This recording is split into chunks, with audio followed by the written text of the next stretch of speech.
Hello, this is Renee, and Tom and I are on the Ultimate World Cruise, and we just docked in Skagen, Denmark. Today's adventure takes us to the northernmost town of Denmark. We've got a packed day ahead of riding 9 miles, and then Tom's going to reveal his DNA test results. Once the ship docked and we were cleared to leave, we rented bikes right at the port. We have a short day in port today. Our goal was to bike to the northernmost part of Denmark, and here we're going to see where the Baltic and North Sea meet. The town has a rich history dating back to prehistoric times. It's believed to have been inhabited as early as the Stone Age. During the Viking era, it was a strategic location for seafarers due to its position at the meeting point of the North Sea and the Baltic Sea. In the 12th and 13th century, it had developed into a small fishing village. During the 16th century, Skagen began to grow economically due to the fishing industry. The herring trade in particular played a significant role in its prosperity. However, it also faced challenges due to its exposed position. Shipwrecks were common and the area became known for its treacherous waters. In the 19th century, it became famous for the artist colony. The Skagen painters, a group of Scandinavian artists, were drawn to the town by its unique light and picturesque landscapes. Wealthy visitors from Copenhagen and beyond began to visit the town. The 20th century saw significant modernization.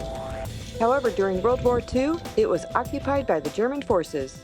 The strategic location made it an important point of interest, and fortifications from this period can still be seen today.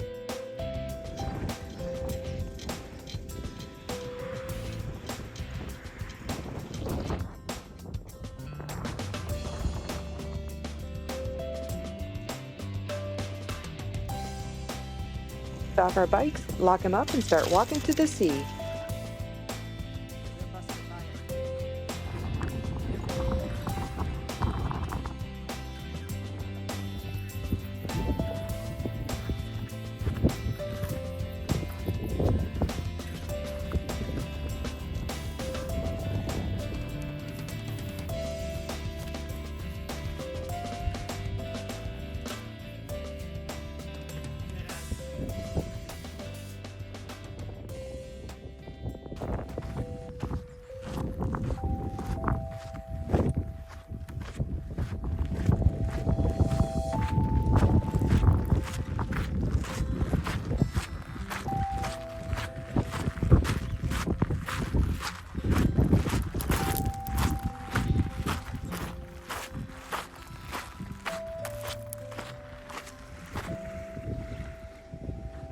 And we run across a salt box. And for some reason, Tom thinks it's a good idea to climb up this branch. He wants to see what's on top of the roof, and it's absolutely nothing.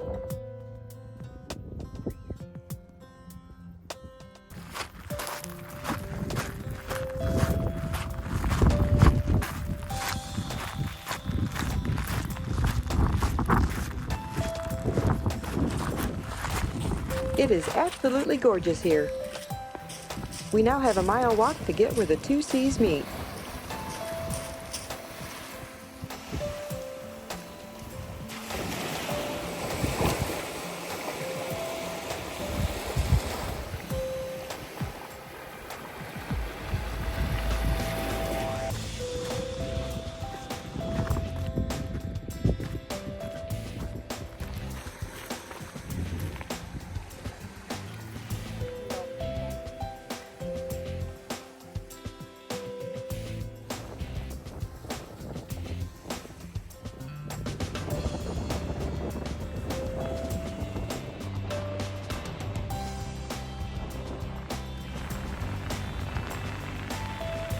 We finally made it to Greenland. This is a unique geographical point where the Baltic Sea and the North Sea meet. Greenland also translates to the branch.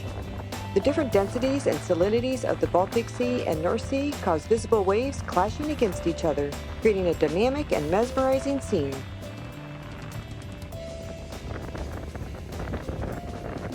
As we're soaking in the view, we encounter a ranger attending to a dying seal. It was definitely a sober moment.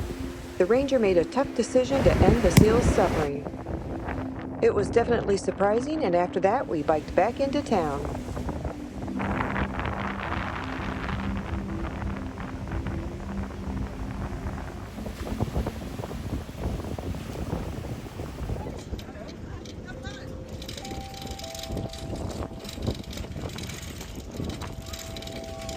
The shops didn't open till 10 o'clock, so we arrived just in time.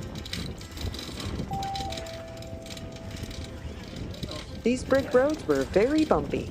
We did stop at the Church of Our Lady Skagen. It is known for the tallest church tower in town. It was built in 1841, replacing an older medieval church that had been overwhelmed by drifting sand dunes and eventually had to be abandoned.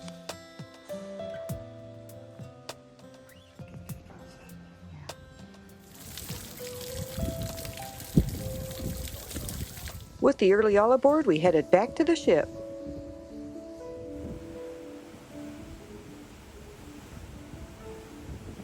It is time for the long-awaited reveal. Tom received his DNA results. Hello, everyone. As a quick recap, I was an orphan born in Seoul, Korea, many decades ago. My adoption papers contained no family information. Everything was listed as unknown. Well, several months ago, I had the opportunity as part of this ultimate world cruise to visit Seoul, Korea for the first time in over 63 years. My friend arranged for a DNA test at the same police station where I was dropped off as an infant. I was told it would take about 3 months to find out if I had any relatives in the Korean National Database. Well, the 3 months are up. But meanwhile, I was told by other passengers on the world cruise that I needed to meet up with another passenger named Kim. So I met with Kim. Kim had a similar story.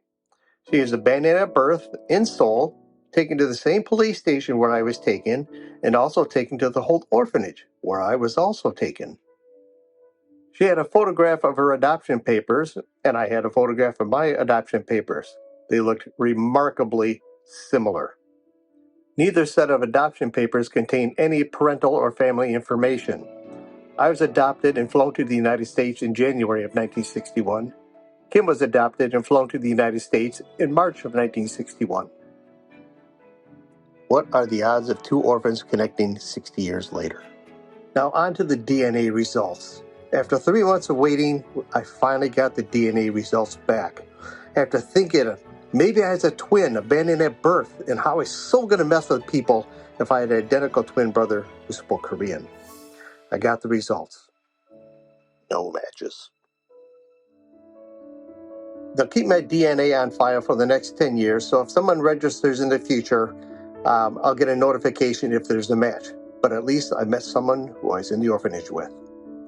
Thanks for your interest in my story, and have a great rest of the day. Here's the entertainment for the evening.